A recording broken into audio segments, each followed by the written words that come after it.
Now, Prof, let's focus on the biggest elephant in the room. I mean, we will not be just a balance if we don't talk about this bigger elephant in the room.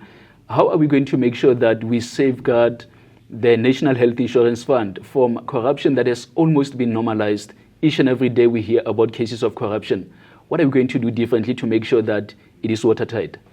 Yeah, thanks, James. Obviously, that concerns and should concern every South African. So there's no one silver bullet to solve corruption in South Africa. First of all, we need to recognize this is not unique to the health department. It's not unique to the public sector. We have a lot of rot in society. So we have to be vigilant in the way that we put systems together. So the first thing is that we need a governance structure that everybody trusts. And that's part of the criticism. There's a feeling that the way in which the Act is written, that the board will be appointed by a minister, and that whoever the minister is at the time will put cronies in there and will be able to loot the fund. So we are very deliberately trying to create a far more transparent process where you and I and the other members of the public feel that the people that are running this trust, this board of the fund, we can trust them. So that's step one. And that's also a complicated, slow, and careful process that we will put in place.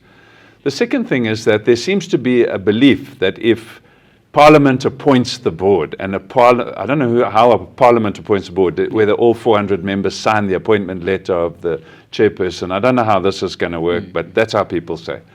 The current legislation says that a minister must be responsible for a department and any entity that's under the mandate of that minister, and that cabinet is jointly and severally liable for all activities of all departments. Then it says that Parliament is responsible for oversight. And in the Schedule 3A public entities, they report to Parliament every year. We have 5 in the Department of Health, or under the Minister of Health at the moment. They all report to Parliament. So there are checks and balances. The question should be asked, are those processes working, yes or no? And do we believe that our members of Parliament have the necessary knowledge, questions, and processes to be able to deal with it? That's the first thing. The second thing is that having multiple different funding streams is way more dangerous than having one, which can be very transparent. It's the way that it is set up and the way that we declare what is happening. There should be a running balance in the public domain every day of what money is in the fund, what it's being spent on, who the money is being paid to, what services are being paid for, etc. And that dashboard is what the public should be demanding, not whether the money should or shouldn't be in a single fund. We know the current 71 medical schemes. We asked recently how many members of medical schemes were even at the AGM to elect their trustees. It's less than 1%. Do the scheme members know what their principal officers are being paid? No. It's 3 to 4 times higher than the Director General of the National Department of Health and 3 times higher than the Minister of Health, is what some of these principal officers. But we're happy that that just goes on without us. Do the members of medical schemes know that the schemes themselves admit to 30 billion rand fraud and waste per year? So these are problems of society, and some of them are structural problems. Then the big animal comes when the services are delivered. And what the public needs to know is that the fund is going to pay. So the fund becomes like the treasury, if you like. It's like the bank. It pays out the money. The fund is not going to run the services. So if the fund is buying services from a public or a private hospital, that public or private hospital still has to have its own procurement. Yes, the fund will be setting prices of medicines and devices to try and get them down. But the actual purchasing of those goods and services, the actual employment of employees and the conditions of employment is for the providers, not for the fund. And there can still be corruption. So it's still necessary to have boards in hospitals, clinic committees, community involvement, reporting, the quality and the outcomes measures from the national the fund must be in the public domain. All of these add up to saying we can do better than we've ever done before. Sure. And it is quite interesting that you are speaking about corruption also within the private sector. We don't often hear about that. We always hear about corruption in the public sector. Could it be that maybe we are not too concerned about corruption in the private sector, or maybe it is just not reported, Prof? So two things. One is that it's fraud in the private sector, which Yeah. is different from corruption. So corruption is where I bribe an official who's got I see. authority and power. Yeah. Fraud is when I manipulate the system to my own advantage. So what I do is I borrow my brother's credit card, my medical scheme card, or I get somebody, other patient, to collect medicine for me because I'm not on a medical scheme and so on. That's happening all the time. Being admitted when you don't need to be admitted, the medical scheme pays, it's a waste of money and so on. So there are many ways that we, because of the structure and the nature of these perverse incentives I was talking about. Now, why don't we hear about that? One is because it's deliberately suppressed. The media just doesn't report on it. The government is always the one who's at fault. As a member of society, I'm not happy with that. I'm unhappy if the corner store or the place where I buy my TV tries to help themselves to my money. We should all be vigilant of any form of abuse of our money. Some commentators in the private sector will say, it's our problem, it's our private money. So don't worry about it. Yeah. But it's a small handful of people who are controlling that money, and we should be concerned. Absolutely, we need to be concerned. And I mean, with these conversations that we are having now, we want you to be well informed as just a balance of viewers. We want you to understand what is happening out here, and that is the reason why we have guests of your caliber, Prof, coming through to speak to us, having these necessary conversations with us. And I mean, earlier on, as Prof was speaking about the dashboard, well, I'm hoping that dashboard is going to be easy also to read. The content from that particular dashboard will be easy to understand, because I'm just reminded of the COVID-19 lockdown days, where some of the figures that were shared there maybe were too difficult for someone to understand. So I'm really hoping, Prof, maybe this is something that you can also suggest to your colleagues, that let it be easy for me as an ordinary South African to understand where my money is spent, what has been bought, which clinics actually received what, and how much was spent at that local clinic. But yeah, let's speak about also the management of the chronic illnesses right here in South Africa. I mean, we have the population of South Africa, over 4 million South Africans who are currently living with diabetes. Some of them are undiagnosed. And I wonder, maybe let's speak about that. Where or how is the National Health Insurance going to assist us in terms of managing these chronic illnesses that we have in South Africa? James, let's remember the National Health Insurance is not the Department of Health. The National Health Insurance is paying for healthcare. Yeah.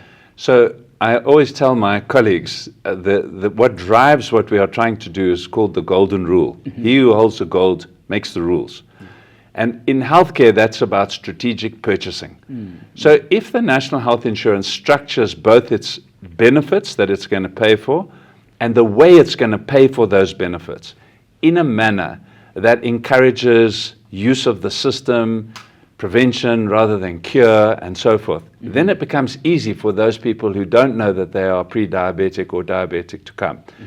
Patients will often defer their treatment because they're afraid that when they get there, one, the queues are going to be long, two, they're not going to be able to afford the healthcare, three, they might get admitted, then they're really in trouble. So they just don't come. But they're eventually forced to come when their condition is bad. Now it's expensive. So if the National Health Insurance payment mechanisms and the way that it engages with the providers of healthcare is using genuine strategic purchasing mechanisms, and I don't want to go into all the details of the options, but there are many, and is not paying the current way where I pay for every little thing one by one, but rewarding the provider for preventive healthcare. And there are ways to do it using what's called capitation. And again, there are sophisticated ways you can provide a capitation payment. But it means you pay the practitioner, the group, the multidisciplinary group, to look after the prevention of diabetes, hypertension, vaccine preventable diseases, and so forth. You don't get immediate results. Sometimes it takes a generation, like with the HPV vaccine, for instance. But you will start to get an improvement in healthcare. Absolutely. No, thank you so much for that, Prof. Now, as we draw closer to the end of our conversation, but I'm hoping that we are still going to have more, even after the implementation. We'll still have to have this conversation with you to find out how far we are. Now, let's maybe speak about whether there's going to be any benefits or whatsoever in relation to loss of tax credits, including also subsidies, maybe focusing on the removal of medical aid tax credit? Is there something like that in the pipeline, maybe, including also government worker subsidies? If you can just comment on those two. Okay, so let's do that. They're completely different, so let's deal them one at a time. Yeah. Section 49 of the Act lays out 4 primary ways in which the money that needs to be put into the fund gets into the fund. Yes. The first mechanism is to take the money that is currently tax money spent on what are called personal health services, and they are in correctional services, they're in the provincial departments, they're in the national departments, conditional grants, and so forth. And to slowly but surely move them. They won't all move at the same time, because some is for primary healthcare, some is hospitals, and so forth. So they will move from the current way that they are paid through the provincial equitable shares or elsewhere into the fund through Vote 18, which is the National Department of Health's budget. The second way is tax credits. That's what's in the Act. Yeah. What is intended is that once the fund is paying for my healthcare, there's no justification for the state to give me a credit. It's like paying me twice. Yes. I'm giving you the healthcare, I'm paying for your healthcare, then why am I giving you a credit? But we are not there yet. Getting there, we can't just switch off a tax credit, because there are a large number of lower paid middle class people who are on medical schemes who will not be able to continue their medical schemes and paying for their health care, and they would end up being dumped into the public sector as the only way of getting health care if we just switched it off. We know that, we have said this, we've explained it to the Appropriation Committee. But, as the President said, he doesn't understand why he is getting a tax credit. I don't understand why I get a tax credit. Why would 360 Rand a month tax credit make a difference to me when I spend that going out to breakfast with my family? I do 9 holes of golf and it costs me more than that. So for those who are top earners, they would not feel at all if you took that money away. Treasury has argued, even this week, that they don't want to penalize the middle class. We're not talking about the middle class. We're talking about the upper class. And we have spent time talking to Treasury about where that threshold of income is, at which it is unlikely that the people who are receiving that credit would notice it. And if we raised 2, 3, 4 billion Rand, it means we would be able to accelerate the implementation of the NHI. Of course, what people think is that we have to have the whole 400 billion or 200 billion or 1.3 trillion. That's the narrative that is being put into the public space. That's not how it's designed. Section 57 says very clearly, systematically, programmatically, and progressively within financial resources. That brings us to the third one. Currently, we do not have a payroll tax in South Africa for health. We don't have any earmarked payroll taxes. But we have a voluntary payroll tax that we have agreed with the unions, not only in the public sector, also in many private sector companies. And how it works is that in order for you to be on your medical aid, you pay a portion of that, your monthly fee, and the state or the employer pays the remaining portion. And that's an agreement in the bargaining chambers. So now for the state to go to the bargaining chamber and say, we're still going to pay you your 75%, because it's 75% that the employer subsidizes. However, we see no value and efficiency in paying that money to 71 medical schemes. And it might not be all 71. There are 12 public sector medical schemes, but there are members of the public service who are on other medical schemes outside of those 12. Yes. So we might say to the bargaining chamber, and also not all on one day, which is again what people seem to think happens, we would like to pay that money into one fund. So you're still getting it. But at that point, the benefits are not going to be paid for differently according to your 311 options or whatever you've chosen. Everybody's going to get this set of benefits, but paid for by the fund, not by the 71 medical schemes. So getting there is a process. It's not an event, and it's not a statement in the Act or a statement in an Appropriation Committee meeting where we are trying to explain that this has got to follow a consultation process with the unions in in the appropriate labor bargaining forums. Yeah. No, thank you so much, Prof. And as I'm listening to you, they're speaking about the process currently unfolding. I'm also reminded of conversations that have been taking place about foreign nationals right here in South Africa. If you may, the national health insurance, does it include a foreign national in South Africa, or does it exclude this foreign national in South Africa who's also in need of medical care? So this is one of the questions in the court papers. Yeah. Now, essentially, our Constitution, Section 27, says we treat everyone who's in the country. It does not talk about the right of access for citizens. Mm-hmm. It talks about the right of access for everyone. Now, those everyone are not all legally in the country. Those of us who are born, who are citizens, for whatever reason, or have become citizens of the country, will get a citizen ID number and we become a citizen. Yeah. There are those who are here who are on permanent residency. They are treated like South Africans. They're part of the economy. They're part of life. Yeah. Then we have refugees that are here with permission, with papers, and they are legitimately in the country. They're legally here, whether they're not South Africans, but they're legally here. Then we have asylum seekers. They are legally here, but they are busy being processed. They have not been given refugee status.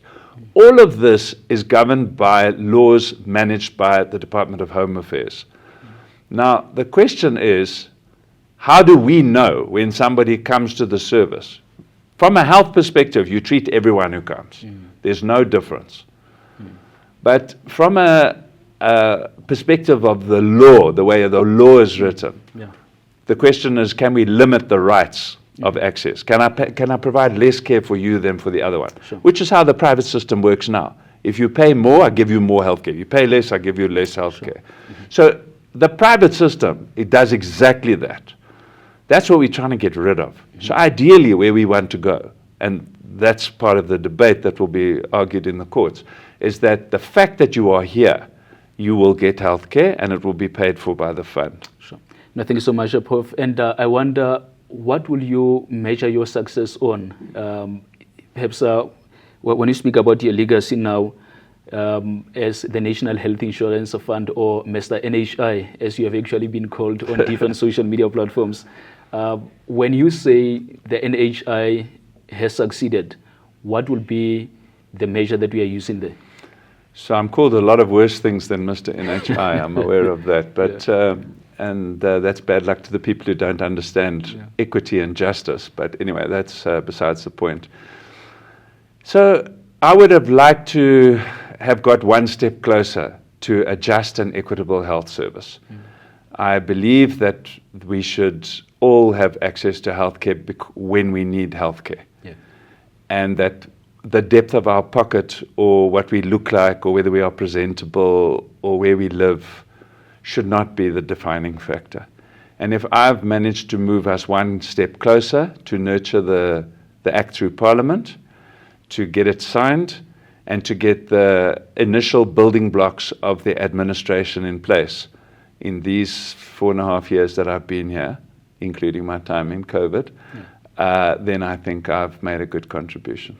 Thank you so much, Prof, for really dealing with these questions head on. I know quite difficult questions also to understand as an official from government, but thank you so much for having joined us for this conversation. Thank you, James. But these conversations have been quite necessary. Listening to what he had to say, now you are well informed about what is going to come up later in South Africa that is going to be implemented, as Prof was mentioning there. Thank you so much for really having joined us for this conversation on Timia Africa. It is just balance, and we are doing this to make sure that these conversations are ongoing. My name is James Seetelo. It has been a pleasure being with you on this podcast. Make sure that you share and subscribe.